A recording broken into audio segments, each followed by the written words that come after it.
ஆண்டவரும் இரட்சகருமான இயேசு கிறிஸ்துவின் ஈடு இணையற்ற நாமத்தினால் உங்கள் யாவருக்கும் என் அன்பின் வாழ்த்துக்கள். பிரியமானவர்களே, 2023 ஆண்டின் கடைசி நிமிஷங்களிலே நாம் நின்று கொண்டிருக்கிறோம்.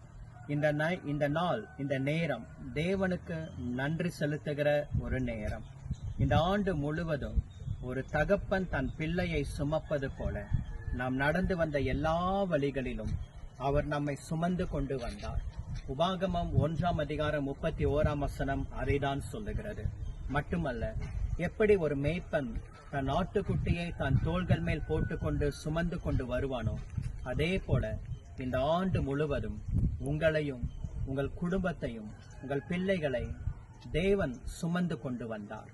நமக்காக சிலுவை சுமந்த அந்த தோள்களிலே அவர் நம்மையும் சுமந்து கொண்டு வந்தார். இவைகள் எல்லாவற்றிற்காகவும் நாம் எண்ணத்தை செலுத்த போகிறோம். கர்த்தருக்கு நன்றி செலுத்த வேண்டும்.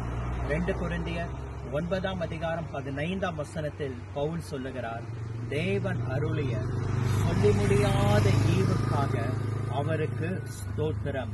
உள்ளத்தின் ஆழத்திலிருந்து நாம் அவருக்கு நன்றி செலுத்த கடமைப்பட்டிருக்கிறோம். தேவன் ஒரு மனிதனிடத்தில் நன்றியுள்ள இருதயத்தை எதிர்பார்க்கிறார். ஸ்தோத்திரம் செலுத்துதலே தகும், ஸ்தோத்திரம் செய்வதே அவருக்கு பிரியம்.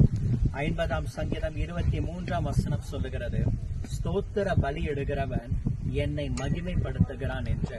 அன்பு சகோதரனே, சகோதரியே, இந்த 2023 ஆண்டு எவ்வளவு நன்மைகளை கர்த்தர் செய்திருக்கிறார். அவருக்கு நன்றி செலுத்த வேண்டாமா? அவருக்கு ஸ்தோத்திரம் செலுத்த வேண்டாமா? ஆண்டவருக்கு நன்றி செலுத்தி ஸ்தோத்திரத்தோடு நன்றி நிறைந்த இருதயத்தோடு இந்த வருஷத்தை முடித்து புது ஆண்டிற்குள் கடந்து செல்லுவோமாக. நன்றி நிறைந்த உங்கள் இருதயத்தை கர்த்தர் கனம் பண்ணுவார். என் பிள்ளைகள், 2023 ஆண்டு நான் செய்த எந்த நன்மையும் மறவாமல், கொடுத்த ஆசீர்வாதத்தை மறவாமல், தேவன் கொடுத்த சுகத்தை மறந்து போகாமல் அவருக்கு நன்றி செலுத்தும் போது சந்தோஷப்படுகிறார். ஆகையினாலே கர்த்தர் நிச்சயமாகவே புது வருஷத்திலே ஆசீர்வதிப்பார்.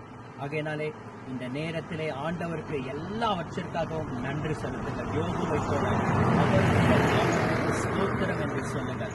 103 சங்கீதத்தில் தாவீது சொல்லுகிறது போல, என் ஆத்துமாவே அவருக்கு ஸ்தோத்திரம் செலுத்து, அவருடைய பரிசுத்த நாமத்தை ஸ்தோத்திரி, அவர் செய்த சகல உபகாரங்களையும் மறந்து போகாதே என்று சொல்லுவோமாக.